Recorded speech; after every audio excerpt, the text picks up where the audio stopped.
On May 29th, I lost my friend, teacher, and second mother, Emily Mayne. I met Emily in the fall of 2007 when I enrolled at Pierce College to take tap. She was the one who got me back on the stage, and I performed with the dance department for 5 years. And I'll get to her bio after, but first I just want to talk about who she was. Emily was the most direct person I ever knew. She would tell you straight up what she thought with no embellishment. There was never any question about her stance on a subject. She was unafraid to tell you so anyway. But she had tact. She was never malicious about a disagreement. It was just the way she thought, and that's how it was. Being that upfront about things, she usually threw people off who met her for the first time because they don't expect that kind of blunt honesty. You know, it's a rare trait. She was who she was all the time. She knew what she wanted, went after it, had her principles, and fought for them. I wish more people were like that. It'd make things a lot simpler. As a teacher, she was extremely intimidating. I know she never meant to be so, but it was pretty funny.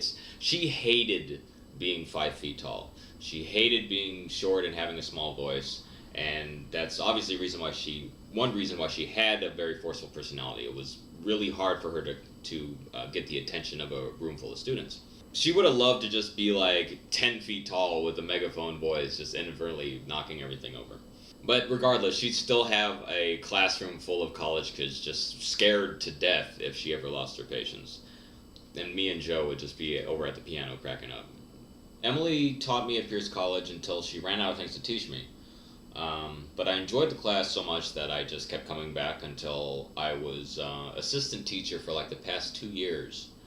She used to look at me a lot and just say, "I don't know why you keep coming back." And she totally knew.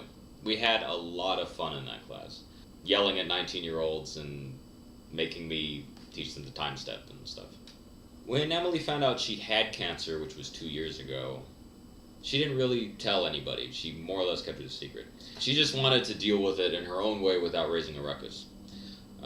She continued teaching through it until our class got canceled in the fall of 2012.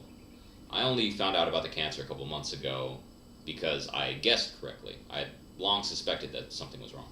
If anything, Emily just wanted to go out on her own terms, and that's all any of us could really ask for.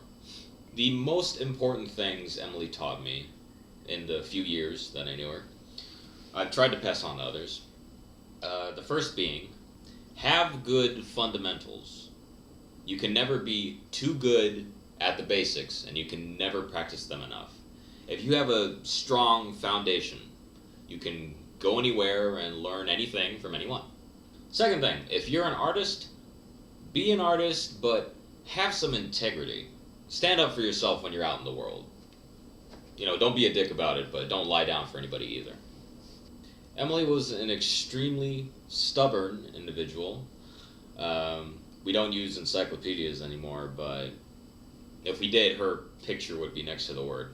It's the most headstrong woman I've ever met. One of the last things I wrote to Emily before she died, about a week ago, was I promised to take the spirit of that stubbornness and carry it with me for the rest of my life and potentially into the future beyond. I also thanked her for all the exasperation, shoves, and eye rolls, which were all done in the most supportive of contexts. That was never lost on me. Emily was one of a kind, and I'm grateful that I knew her. Smooth sailing, Mom. Emily Mayne was a dancer with a BA from Antioch College and a master's from UCLA. She was on the dance faculty of Los Angeles City College, East Los Angeles College, Pierce College, College of the Canyons, and UC Santa Cruz. She graduated from the yoga therapy program at Loyola Marymount University. Dancing from the age of 5, starting with ballet. Beginning in 1974, she spent over 20 years studying Indian dance with a legendary master. Emily also spent 3 years in India, Indonesia, Southeast Asia, and Japan studying mime and characterization in those cultures. Later, Emily taught character movement in classes and workshops to Cirque du Soleil, Disney feature animation, Disney TV animation, Pixar, Industrial Light and Magic, Sony Imageworks, the San Francisco Academy of Art, and others. She was a performer across North America and India, co-director of a performance company with Ron Wagner, dance director for many dance and exercise videos. She studied tap dance under Jim Taylor. She loved swing dancing.